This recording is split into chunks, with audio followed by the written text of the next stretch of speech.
bastos ka. Bastos ka. Dito po muna tayo sa ihuhulog. Alam mo ninyo, yung sitwasyon ni Congressman Saldico ay walang pinagkaiba sa sitwasyon noon. Kung matatandaan nyo, this is recent history.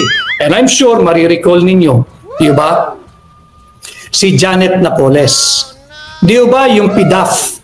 Yung ganito rin parehong-pareho. Binago lang yung mekanismo ng pagnanakaw sa kaban nating mga Pilipino. Si Janet Napoles, untouchable nung kapanahunan niya. Hindi mo paaaring magagalawin yan. Di ba, no, sinabi nga niya, pag ako kinantinin niyo, babagsak ang gobyerno ni Noynoy Aquino. Ni dating Pangulong Noynoy Aquino, hindi ba yan yung mga kataga na binibitawan ni binibining Janet Napoles yung kapanahunan niya. Subalit ano ho nangyari? Nung mainit na yung issue ng pork barrel, nagrarally din po ang Pilipino, yung kagaya po ng aming grupo, yung Quezon City Trial Lawyers League. We participated yung rally kontra sa baboy, yung kontra pork barrel. Sumali po yung Quezon City Trial Lawyers League diyan sa rally sa Rizal Park. Nandun po ang mga opisyal at miyembro ng Quezon City Trial Lawyers League. Sumali po tayo sa pagkilos. Wala pong pinagkaiba yan. In fact, sa ilalim ng pamumuno ni Speaker Martin Romualdez, at ni Congressman Saldico, dating chairman ng appropriation, minaster po nila, pinilit nilang minaster kung paano maiwasan yung prohibition ng PDAF. Ano? Pinalawak nila at nauwi nga, ito talaga tinira. Linapastangan ang ating taunang national budget. Lalong-lalo na yung most corrupt ever 2025 national budget. Si Saldico, yung dating chairman ng Committee on Appropriation, kung hindi mo pa nakikita ang linaw-linaw na, kung hindi mo pa nararamdaman, amin kang gagabayan. Kung hindi ka pa ihuhulog, baka nahulog ka na. Or in the reverse, kung hindi ka pa inihuhulog o kung hindi ka pa hulog, ihuhulog ka na. Paliwanag ko, kumpara ninyo yung panahon ng Janet Napoles na ngayon ay nakapiit. Di ba? Dahil sa PDAF. Kumpara nyo yung panahon niya at yung mga kaganapan ngayon pagdating po sa korupsyon, sa kurakot, sa pagnanakaw, sa anomalya. Pareho po mas malala pa nga yung ngayon. Kung yung Janet Napoles na matapang na nagsabi noon, hindi nyo ako pwedeng kantiin. Untouchable ako. Babagsak ang gobyerno pag ako'y hinipo ninyo. O ano hong nangyari? Laglag. Nakakulong. Convicted. Si Saldico, hindi malayo po ito. Bakit? Meron po akong nabasang isang nagsisirculate sa online. Kitang-kita naman po malinaw na malinaw. Hindi po ito yung Jin. May nag-message. Malinaw na malinaw. Hindi po siya hari. Malinaw na malinaw. Ilalaglag. Ilalaglag. Kung hindi pa inilaglag na, ihuhulog. Kung hindi pa hulog na, si Congressman Saldico.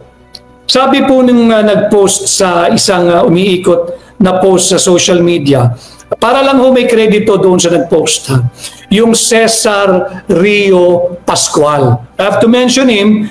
We have to give credit where credit is due. Hindi naman po tayo hijacker o magnanakaw ng mga ideya. No? Yung Cesar Rio Pascual, magandang tanghali po sa inyo kung nasa Pilipinas man kayo. Ang nakasulat sa kanya, Puno, si Congressman Ronnie Puno po ito, reveals Escudero Co and Po. Si Co, si Saldico, si Po, si Grace po, si Senadora, made changes in the proposed national budget. Si Congressman Puno, obviously, was referring to the 2025 national budget. Para lang po magabayan kayo, si Ronnie Puno po ay hindi congressman at miyembro ng 19th Congress. Hindi po siya miyembro, kakapanalo lang po niya at ngayon lamang po siya bahagi ng Kongreso, yung 20th Congress. Huwag po natin paunahan. Ang sabi po nung post ni Ginoong Cesar Rio Pascual, Again, I have to make it very, very clear yung attribution sapagkat post niya ho talaga ito. Hindi po tayo magnanakaw ng idea, lalo na ng pera ng mga Pilipino. Ang sabi po niya, Ronnie Puno revealed a small BICAM committee. Ito rin po yung align po ito sa naging pahayag ni Congressman Toby Tiangco. Yung sinabi niya na bukod sa BICAM, may small committee pa na nagde-design, nagtatapos, nagfa-finalize ang ating taunang budget. Ronnie Puno revealed a small BICAM committee made the controversial changes. Maliw yung controversial. Made the illegal, unconstitutional, and anomalous changes to the 2025 national budget. Meron pa po siyang sinabi, conclusion po ito, di lang malinaw sa pagkakasulat nung nag-post, kung conclusion niya o conclusion po ito ni Congressman Ronnie Puno. Ang sabi po niya, in the end, the budget swelled from, lumaki po yung budget, from 6.18 trillion, ito na nga po, nauwi tayo, 6.325 trillion pesos budget for 2025. So in the end, sabi niya, lumobo po yung budget. From 6.18 trillion, naging 6.325. Pero may conclusion po siya rito na tanging si Saldico, si Escudero, at si Po, permito, Ko, Escudero at Po, ang nag-finalize nito. Alam mo ninyo, kung ito ay conclusion ni Congressman Ronnie Puno, respectfully to the good congressman, ito po ay hearsay. Hindi niya pwedeng absueltuin si Martin Romualdez sa maanumalyang 2025 national budget. Siya po ang speaker At pakikita ko po muli sa inyo. Yung mga dokumento, by the way, nais kong batiin, shout out sa ating mahisog na kasama, si Congressman Isidro Sid Ungab. Check nyo po yung kanyang Facebook page. Meron po siyang post kaninang umaga. Ipinakita niya muli yung kopya ng Bicameral Conference Committee report na amin pong inilahad, ipinakita at yun po yung basehan ng aming petisyon na nakabinbin hanggang sa ngayon sa Korte Suprema. Dahil nga po, merong 13 pages containing 28 items na blanco. Bicam na po ito Bicam report na silyado, aprobado po ito, ratipikado, pirmado at ifinail. Diyan po sa Bills and Index section ng House of Representatives. Ibig sabihin, tapos na. So, check nyo rin po pagkatapos po ng ating pag-live yung pahina ni Congressman Sid Ungab. Maraming salamat sa patuloy na paglalaban at pagpanig sa samugbayan ng Pilipino. Mabuhay ka, Congressman Sid Ungab. Ang mga tindig nito ang dapat maging senador din. O dili kaya, ito ang nararapat maging sekretaryo ng DBM. Pagka ang itsura ng sekretaryo ng DBM ay kagaya ni Congressman Sid Ungab na hindi niyo po matatawaran ng integridad, hindi lulusot ang tongpats dito. Hindi po lulusot ang korupsyon dito. But anyway, in his time, in our Creator's time, gaganda ang Pilipinas basta't meron pang mga tao. May pag-asa pa ho tayo. Andyan si Congressman Sid Ungab sa mababang kapulungan. Nandyan yung Dante Marcoleta sa Senado, si Senador Dante Marcoleta na binastusuyan yung ating mga kapatid na kaibigan sa Iglesia ni Cristo. Binastos po ni Vice Ganda si Senador Dante Marcoleta. Kaya oras po ng pananghalian, taste po tayo. Ang dami namang manok dyan Ang dami namang hamburger dyan Ang dami namang pwedeng pagkapihan dyan. Iwas po muna tayo sa McDonald's. McDonald's po tayo, McDonald's. Huwag ho tayong mag-McDonald's hanggat hindi nagbibigay ng sincero at publikong apology ang si Vice Ganda at hanggat siya ang endorser ng McDonald's. Mag-Jollibee ho kayo, mag-Andox po kayo, mag-Waxis po kayo. Yung nakakaluwag-luwag ay bay masarap po yung Shake Shack. Yung McDonald's, wala po yan. O kaya, bumili po kayo ng pandesal sa pinakamalapit na bakery. Mas malusog po sa katawan yun. at hanapan na lang natin ng palaman. Ano? So yun nga ho, hindi pa pwedeng ang maglilinis sa partisipasyon ni Martin Romualdez ay si Congressman Ronnie Puno. Bakit? Sapagkat lahat ng kanyang nalalaman at sasabihin patungkol sa naganap doon sa maanumalyang Bicameral Conference Committee at kung kaninong makakating kamay ang naglagay ng mga halaga doon sa blankong items, 28 items blanco po lahat dyan sa Bicameral Conference Committee report na ratified, approved, signed, and filed. Yun po ang dapat managot. Hindi po si Ronnie Puno ang authority para linisin, iiwas, absueltuhin si Martin Romualdez. Bakit? Hindi pa po siya congressman noon. Hindi po siya bahagi ng 19th Congress. Bahagi lamang po siya nung bagong kongreso, yung 28th Congress. But yung nalalaman at iginikwento niya ho ngayon at inaabsuelto si Martin Romualdez, hearsay po iyan. Chismis po iyan. Sa usapang kalsada, marites po iyan. Wala po iyang pundasyon sa ilalim ng batas, wala po iyang basis, wala po yan. Chismis po yan, hearsay po yan, wala pong basis yan. Ano ho ang ating prueba? Pakikita ko po muli, yung kopya, ulitin ko ha, pinakita na po ito ni Congressman Sid sa kanyang pahina ngayon, pakicheck niyo po.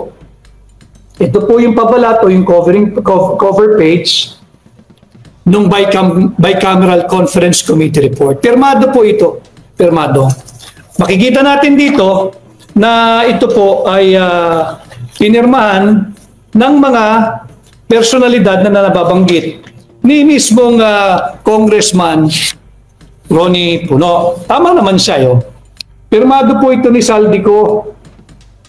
Pirmado po ito ni Grace po. No? Ibig sabihin, final na po ito. Kahit may blanco, pinagbotohan po ito, ratified po ito, signed po ito, approved po ito, at filed po ito sa Bills and Index section ng House of Representatives. Tama rin po siya. Pirmado po ito.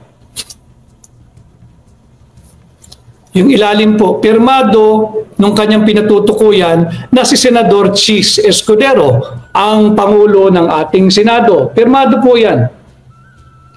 No? Kaya so yung nasabi natin, hearsay o chismis ang pag-absuelto o paglilinis ni Congressman Ronnie Puno ng Antipolo kay Speaker Martin Romualdez. Kaya po natin ito itinatama sapagkat kagaya po ng aking sinasabi, ang advokasya natin ay accountability, ay transparency. Hindi ho pwede, natatandaan ho ninyo nung Wednesday, nung tayo po ay nagkaroon ng isa pang edisyon ng ating direktang ugnayan sa inyo.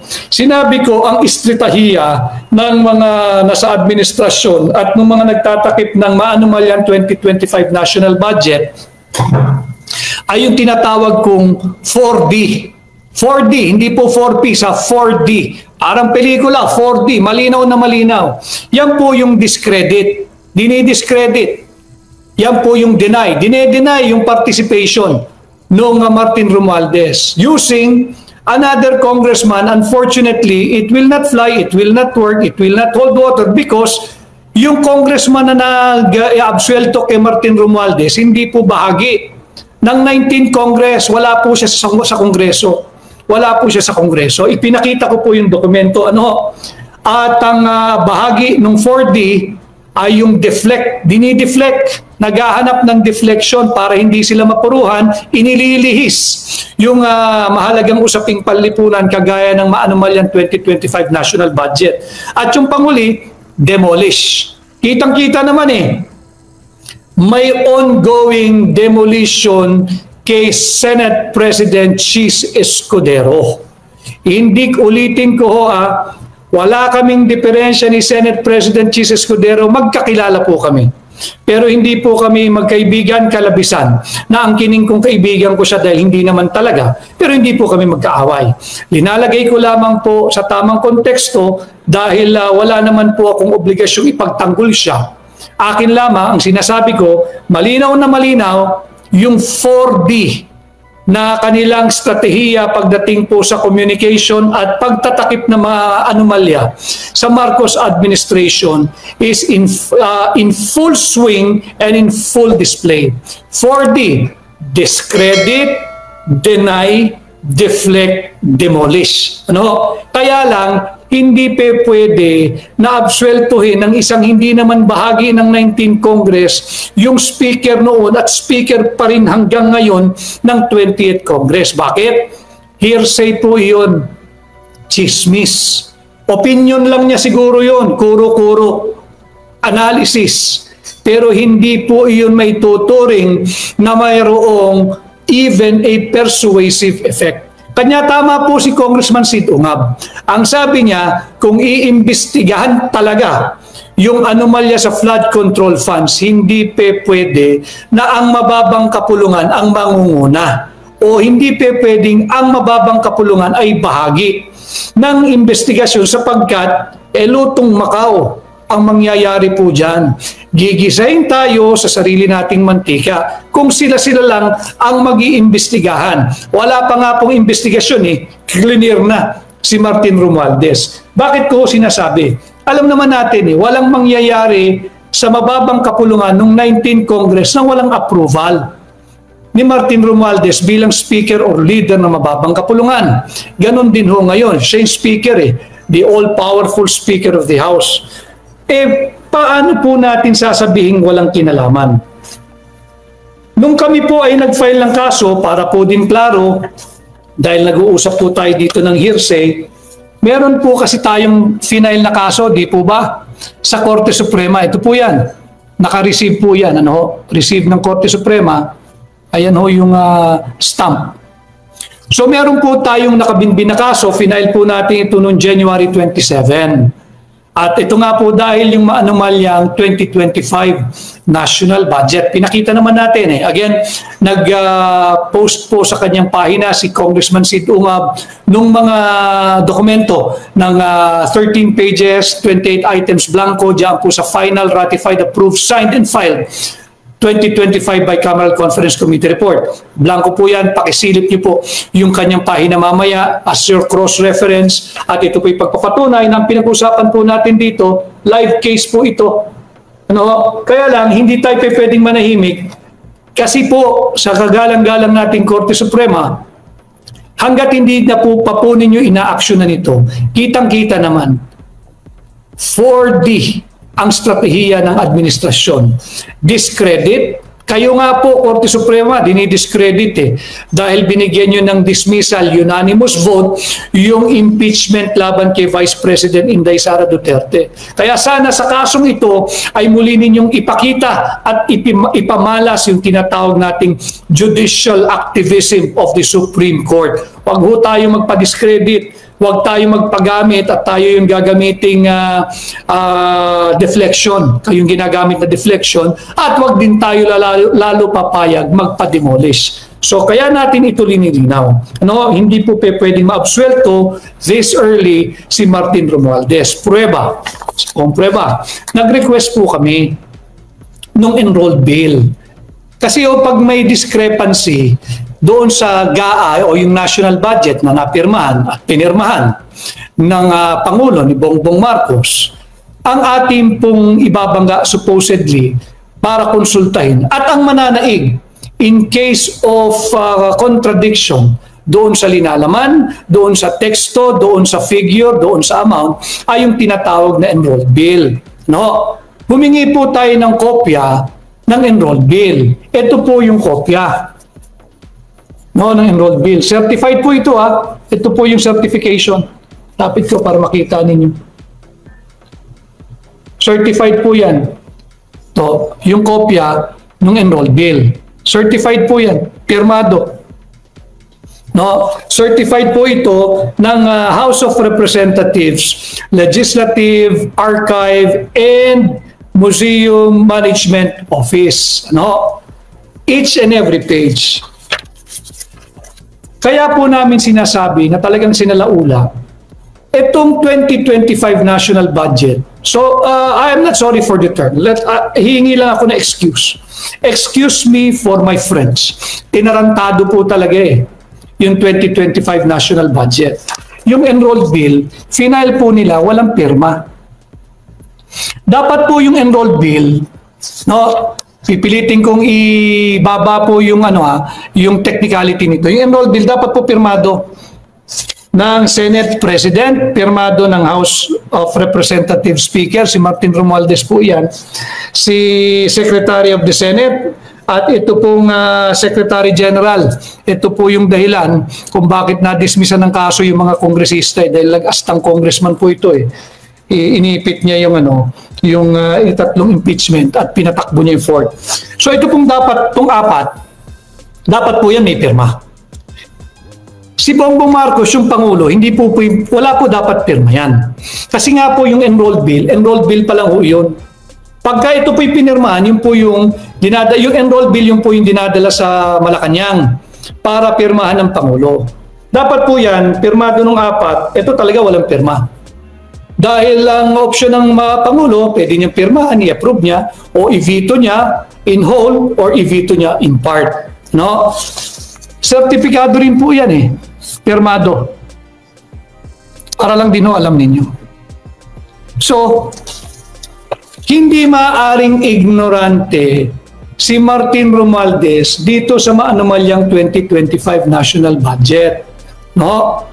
Hindi pwedeng absueltuhin siya ng isang tao na hindi naman bahagi ng 19th Congress.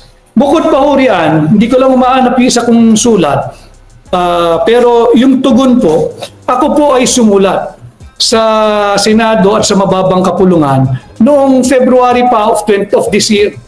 Dahil natatandaan po ninyo, yung isa sa mga very active na nagtatanggol noon na typographical error lang daw po yung mga blanco sa maanumalyang 2025 Bicameral Conference Committee report, inilaglag niya. Laglagan ito, Saldi ko, iuhulog ka rin, maniwala ka sa akin.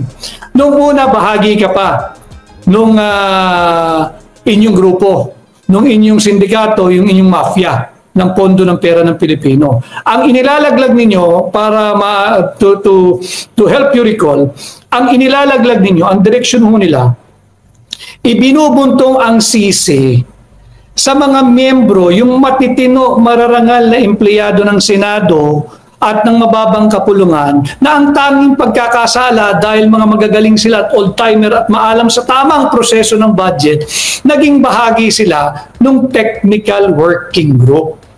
Di ba? Yun ang inilalaglag nila Yun po yung direksyon nila nung una. So kung kasalanan ng technical working group, minarapat ko pong sumulat at hingin yung listahan. Pareho sa Senado at sa mababang kapulungan. Can you please furnish us or furnish me a list of the employees of the Senate, the employees of the House na bahagi ng technical working group. At lininaw ko rin po ito sa mga empleyado ng Senado at mababang kapulungan. Hindi po kayo yung aming papanagutin. Binubuo lang po namin yung kaso para hindi rin mahirapan ang Korte Suprema at ang ating mga mahal na maestrado. Sumulat po tayo dyan. Anong buwan na po ngayon? Sumagot po noong February 25, 2025, ang Senado. Sumulat po sila Sila po sulat nila, ang Senado. Pero ang Kongreso, yung mababang kapulungan, hindi ho talaga. Siga talaga. Hindi ho sumagot. Ang sabi ng Senado, i-forward po nila yung ating request sa kanilang legal office, no? Sa Office of the Senate Legal Counsel. Finorward po nila doon. Ito po'y pirmado ng Director 4 ni Panyera, si Attorney Maria Cecilia P. Mactal. Salamat sa iyong pagtugon. Sumulat po siya at binigay niya rin yung kopya nung sulat niya kay sa akin nga na sinabing finorward nila sa Office of the Legal Counsel of the Senate. Hanggang ngayon, wala pong kopya kung sino yung bumubuo on the part of the Senate ng Technical Working Group. Binubuo po natin ito. Kanya, ito po, malinaw na meron po tayong kaso dito. Kanya, hindi mo pwedeng absueltuhin ng ganun-ganun na lang si Martin Romualdez. Mga kapwa ko, bahagi ng workforce o manggagawa. Bakit mahalagang pag-usapan natin paulit-ulit ang ating pinaka-maanumalyang national budget, ito pong 2025? Sapagkat higit na pong lubog sa utang ang Pilipinas. Bakit? Yung dito po sa 2025 national budget, yung mga program appropriation, yung mga nakahilerang items na nandyan sa program appropriation, binaklas po nung sindikato dyan sa mababang kapulungan at sa Senado. Sindikato po yun. Ninanakaw mo pera ng Pilipino in an organized fashion. Di sindikato ka. Meron kayong sistema Yung mga items po na nandoon sa program appropriation, tinanggal, inilipat doon sa unprogram appropriation.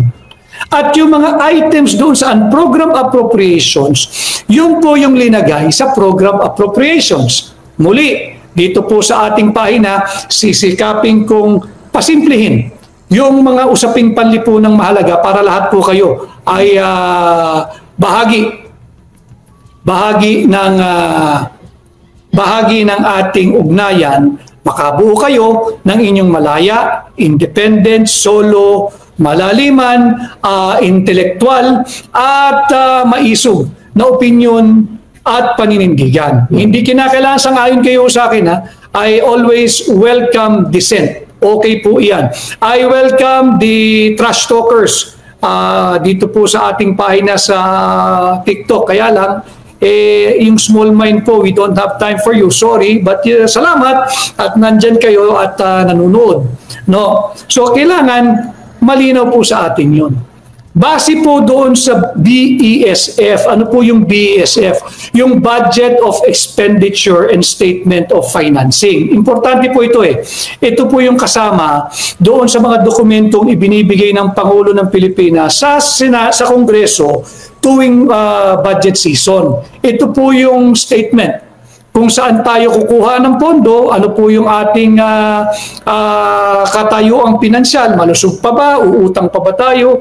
Base po sa BSF, ang ating pong national government debt o yung sovereign debt, ito po ay aabot na ng 19.06 trillion pagdating po ng 2026. 19.06 trillion. Ano naman po yung significance ng 19.6 trillion pesos? By end of 2026, ang projection po base sa BESF magiging 19.06 trillion ang utang nating mga Pilipino. Bahagi po tayong lahat dyan. Dyan po sa buwis na ating ibinabayad, diyan po kinukuha supposedly yung pambayad utang. Kanya lang ang nangyayari, nagbabayad po tayo ng utang para makapangutang muli ang gobyerno pantustos sa korupsyon ng mga tiwali dyan sa pamahalaan. Kaya dapat, hindi po tayo pumayag. Mag-ingay po kayo. Ipahayag ninyo, kaya po yung aking paanyaya, yung mga nasa YouTube, mag-like, mag-subscribe, mag-share, mag-comment. Yung mga nasa Facebook po, please, mag-like, mag-react, mag-comment, mag-share, at mag-follow. Kasali tayo rito. Nakakagalit, hindi po ba? Ang ating pong domestic borrowing ay magiging 13.3 trillion at ang foreign borrowings, kasi po hati yan mangungutang ka sa lokal, sa bangko, via bond, offering ng gobyerno, etc. At ganun din po sa international finance market. Ang ating pong pagkakautang ay 13.3 trillion sa domestic at 5.8 trillion sa international or foreign borrowings. Ang projection po base sa BESF, ulitin ko, BESF, hindi po projection ko ito. ito po sa budget of expenditures and sources of financing, magiging 19.06 trillion. Ito ba ay naire-report sa mga mainstream media? Hindi. Ano rin i-report nila? Yung tungkol sa naman sa mga Duterte, kay Vice President Inday Sara Duterte, itong pambabastos ni Vice Ganda, kay Pangulong Duterte, yan yung mga Pero yung totoong estado ng ating bansa, hindi nila inire-report sadya. Kaya dito sa ating pahina, malalaman po ninyo, ibabahagi ko sa inyo.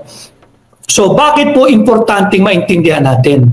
Simpleng home economics. Huwag po kayong malula. Ano po ba yung program appropriation? Simpleng home economics. Sa ating po mga tahanan, yung program appropriation, yung mga items po na taunan ay nakaprograma na kinakailangan natin lagyan o ipagsantabi ng budget. Yan po, home economics para hindi po kayo malula. Ang program appropriation, yan po yung kuryente, tubig, internet, pamalengke, baon araw-araw, sahod kay yaya, kay kuya, kung sino man kasambahay natin, at yung panggasolina, pambayad ng at pambili ng gasol o yung gas, panluto, LPG, At kung may natitira, siguro once a week date ng nanay at tatay o ng buong pamilya, eat out, kung may natitira. Yun po yung program appropriation. Ano pong ginawa ng mga laki sa layaw na ating mga kongresista at mambabatas sa Senado? Yung program appropriation, binaklas po nila yan. Ano po yung unprogram appropriation? Again, home economics, para hindi ho kayo malula. Yung unprogram appropriation sa ating sarili mga tahanan, yan po yung once a week or once every 2 weeks na movie date, o kaya yung once a week or once every 2 weeks or every week na lunch date or dinner date, o kaya pagka pang shopping, o kaya pang mamasyal, panunood ng sine, kung ano man, pambiyahe sa probinsya, pambiyahe sa abroad. Yun po yung unprogram appropriation. Ibig sabihin, hindi po yun prioridad. Magaganap lamang yung naka-itemize diyan sa ating pamamahay sa program appropriation kapag may sobra sa bulsa ni tatay, sa bulsa ni nanay. Ganun din po sa pambansang gobyerno. Ano ho ang nangyari? Dito po sa home economics natin, may spoiled. Spoiled brat po yung anak Baka isa, baka dalawa. Ang ginawa po, binaklas. Tinanggal yung budget ng kuryente, tinanggal yung budget ng tubig, tinanggal yung budget ng internet, tinanggal yung subscription sa Netflix, tinanggal yung budget pambili ng gasol, tinanggal yung pang-araw-araw na baon ni tatay, ni nanay, kung nag-opisina, ni ate, ni kuya, tinanggal yung pamalengke. Paano tatakbo ang isang household? Kasi pinalitan nila ng pambili ng magarang sapatos, pang-date ni kuya, pang-bili ng magandang damit ni ate, kung ano-anong luho. Hindi ba? Yung hindi priority, yun ang ginawang prioridad. Yan ho yung nangyari sa ating 2025 national budget. Matagal na pong sinasabi ito ni Congressman Sid Ungab. Hindi agad-agad mararamdaman yung pangingialam ng mga korap dyan sa mababang kapulungan na sinusugan naman ng mga nakinabang sa Senado nung pinagpalit nila na yung program appropriation tinanggal, inilipat sa program. Yung unprogram, yun ang ginawang priority. Ang sabi ni Congressman Sid Ungab, hindi pwede yan. Matter of time, mapapatirang kayo ng funding sa mga essentials of running the government. Ayan na nga ang nangyayari. Ngayon, paano mo ngayon matutugunan yan? Kinakailangan ng utang. Panibago na namang utang. Vice Ganda, makinig ka, utang ito makinig ka, Vice Ganda. Utang. Kailangan ng panibagong utang. Utang ng utang ng utang. Kanya po, base sa BESF, from 17.36 trillion, aangat po ang ating national or sovereign debt pagkakautang to 19.06 trillion end of 2026. Sa porsyentuhan, 9.8% ang projected increase ng ating national debt. Hindi pwede ito. Kagaya ng matagal ko nang ina-advocate dito sa ating pahayagan, dito sa ating plataforma, dito sa ating tinig maisog, kinakailangan natin ng fiscal discipline. Wala pong ganyan sa ilalim ng Marcos administration. Party, concert, biyahe, akap, AIX, ayuda, ayan. That yung nawawalang 550 billion pesos more or less na flood control, kay saldi ko rin nila ibabagsak yan. Saldi ko malinaw na malinaw, iuhulog ka katulad ng naging kapalaran ni Miss Janet Napoles nung kanyang kapanahunan sa PDAF. Yan ang sasapitin mo. May pagkakataon pa, umanib ka sa panig ng sambayan ng Pilipino. Magsalita ka, ituro mo yung dapat mong ituro. Iuhulog ka ng mga kasama mo. Mahirap pag nagsama-sama ang mga tulisan Hindi naman dahil sa prinsipyo kayo nagsama-sama Kaya nagsama-sama upang pag-aralang maigi kung paano idambong o paano maidambong ang pera ng mga Pilipino. So malinaw po iyan. Hindi pwedeng ganito. We have to have fiscal discipline, austerity measure must be put in place, at magkaroon tayo ng belt tightening. Hindi fiscal discipline, hindi austerity, hindi belt tightening. Yung sige-sige lang tayo para lang matupad yung matagal nang ipinipintas kay Bongbong Marcos na nasaan ng murang bigas. Para lang magawa mo yan, aayudahan mo ng aayudahan, utang dito, utang doon, 10 bilyon na ilalagay mo. Hindi feasible yan. Hindi feasible yan. Hindi natin pwedeng panay politika ang gagawin para lang umangat ang rating. Hindi. Nakita na natin mga kababayan, pag tayo nagsama-sama at namumulat ang higit na maraming Pilipino, nakita naman natin ang resulta ng midterm election. Ibinasura natin. Kung referendum ang midterm election, and yes, it was indeed a referendum, rejected overwhelmingly ang unang 3 taon ng Marcos administration. Kahit ano pang 4D gamitin nila dyan, discredit, deflect, deny at demolish, overwhelming po ang rejection sa unang 3 taon ng Marcos administration. Bakit? Wala ko silang maipakita na proyekto.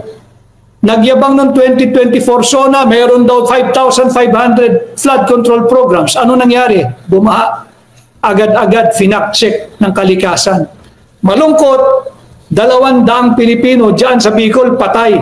Tapos lumabas, saldi ko, kaya sinasabi ko nga, iuhulog ka Lumabas, hindi ba? Nasa pahayagan, nasa social media, yung 2 korporasyon, yung Sun West Construction and Development Corporation, identified ito kay Saldico. At yung Haitan Construction and Development Corporation, sa kapatid niya naman ito, kay Christopher Co. Ito raw yung mga korporasyon na nakakuha ng mga dambuhalang proyekto sa ilalim ng 2024 at 2025 national budget. Congressman Saldico, malinaw pa sa malinaw, inilalaglag ka na. Inihuhulog ka na kung hindi ka pa hulog. Ayusin ko lang po ito isang pahina. Medyo ma-extend po tayo ng konti dahil hindi pa po tayo tapos dun sa isa pa nating tatalakayin. Yung iboboykot natin pare-pareho. So dito makikita na tila ang kapalaran ni Congressman Saldico ay papunta doon sa katulad, maialin tulad sa naging kapalaran ni Janet Lim Napoles doon sa PDAF. Iuhulog din ito. Congressman Saldico, iuhulog ka rin. Hahanapan yung 550 billion flood control funds Di naman amin na executive. Ituro mo sino sa executive ang nakikinabang sa iyo nung ikaw ay chairman ng Committee on Appropriation. Ituro mo sino sa mga karansyo mo sa mababang kapulungan, sino ang mga kapusta mo sa Senado. Wala na, ibang-iba na ang 20th Congress eh.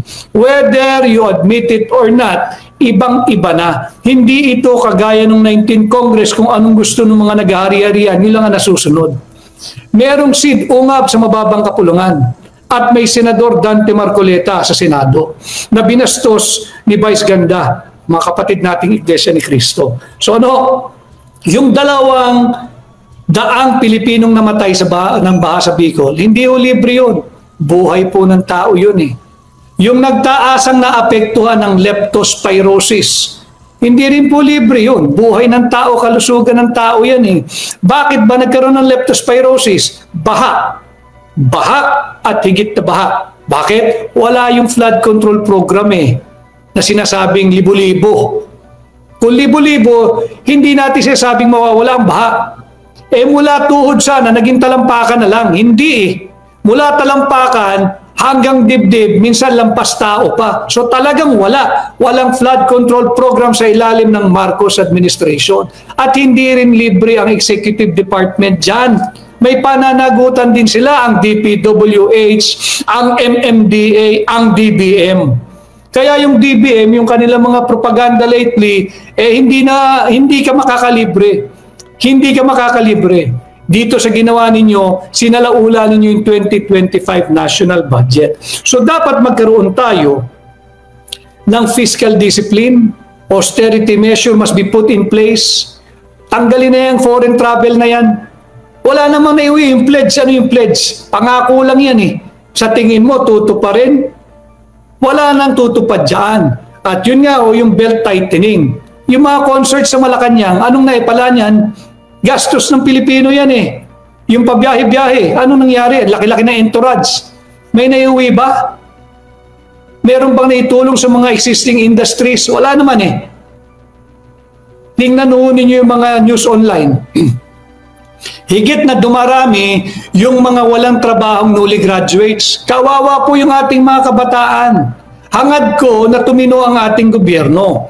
Kung titino ang gobyerno, lahat po siguro naman tayo pangarap yan.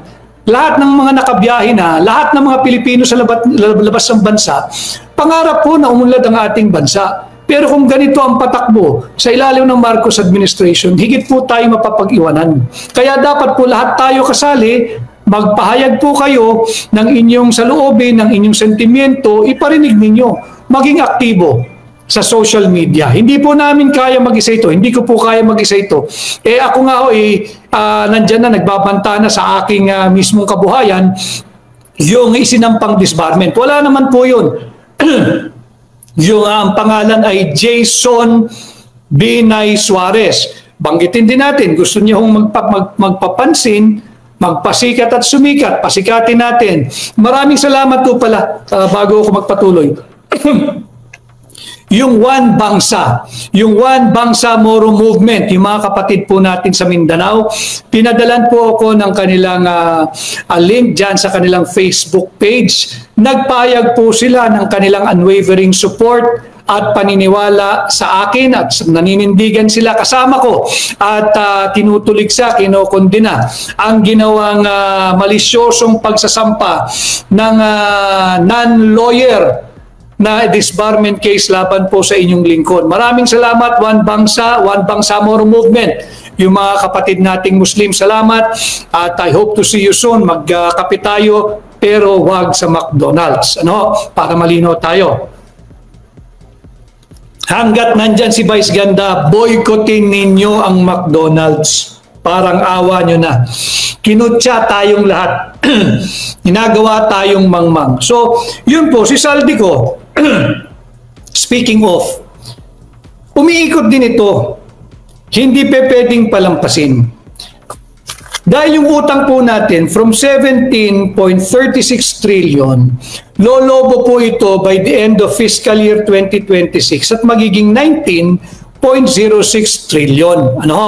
Projection yon base sa BESF. It could get higher than the 19.06 trillion. And sadly, I feel mas mataas sa 19.06 trillion at the end of fiscal year 2026. Bakit kailangan natin banggitin? Habang tumataas po ang ating national debt, yung national government debt, yung sovereign debt, yung pagkakautang po ng bawat Pilipino. Kasali po tayo dyan, babayaran natin yan. Habang lumolobo po, yung pagkakautang nating mga Pilipino, lumolobo rin po yung net worth, yung halaga, personal na pananalapi, ari-arian, property at halaga. Banggitin ko po, itong tatlong tao. Unang-una, siyempre, yung ihuhulog o kung hindi pa nahulog, si Ginoong Saldico. Chairman po siya ng appropriations ng 19th Congress. Tinanggal na lamang siya ng dulo, wala na pong meaning yun. Pasado na yung budget na nakanana po nila yung budget So yung exit lang po niyang yun lang po yung tinatawag nating deflection. Ano ho? Deflection lang yun, dinideflect lang para hindi sila mapuruhan. Pero nung tinanggal siya, wala na po, consummated na po yung krimen. Wala na po at yung kanilang grand plan, consummated na rin po yan. Ano ho ang koneksyon ng paglobo ng ating pambansang pagkakautang sa halaga ng net worth ng Ginoong Saldico o Congressman Saldico?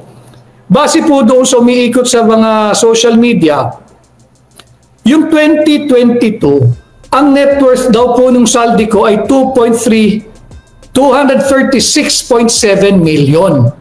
236.7 million. Malaki po iyon by any standard dito sa Pilipinas, isang developing country. Pasensya na, mag-extend tayo konti By any standard, yung 236.7 million na net worth, napakalaki na po noon. Basta't marangal mong naipundar, marangal mong naipon. Ano ho? Subalit, katangi-tangi, noong 2025, base doon sa report na yan na nagsisirculate, 1.51 billion na ang net worth. Sa 3 taon, umangat po ng 637% increase yung net worth ng Congressman Saldico. Bakit ito red flag? Paano mo kinita ng 637% increase ang iyong net worth sa loob ng 3 taon when supposedly ang iyong kinabubuhay lamang ay yung sahod mo per dime allowances bilang kongresista? Dahil hindi ba dapat mag-divest ka ng lahat ng financial at business interest? Paano lumobo yung 236.7 million pesos mo noong 2022, after 3 years ay naging 1.51 billion. Napakalaking pera po niyan. Baka naman may relasyon yung paglobo ng ating pambansang pagkakautang sa paglobo ng net worth mo. Isa pang personalidad, hindi rin pwedeng palagpasin. Yung speaker ng House of Representatives, si Martin Romualdez. Noong 2025, ang declared di umano ay 315 million. Noong 2022, ay 315 million ang net worth. After 3 years, 2025, 3.465 billion. 1,000% increase. Hindi ba kayo kinikilabutan, mga kababayan? Kubang-kuba na tayo. Kakakayod, pinagkakasya yung maliit na kita, bagamat marangal. Wala tayong dapat ikahiya. Basta't marangal, kahit ano pa trabaho mo. Kahit jeepney driver, tricycle driver, padjak driver, hindi nakakahiya. Basta't marangal at hindi ninanakaw sa kaban ng bansa. Samantalang itong mga ito, yung isa, 637% increase sa kanyang net worth. Itong isa matindi. Talagang sinagad, 1,000% increase sa kanyang net worth. Isa pang pangalan, ito katagi-tangi din ito, yung Manix Dalipe.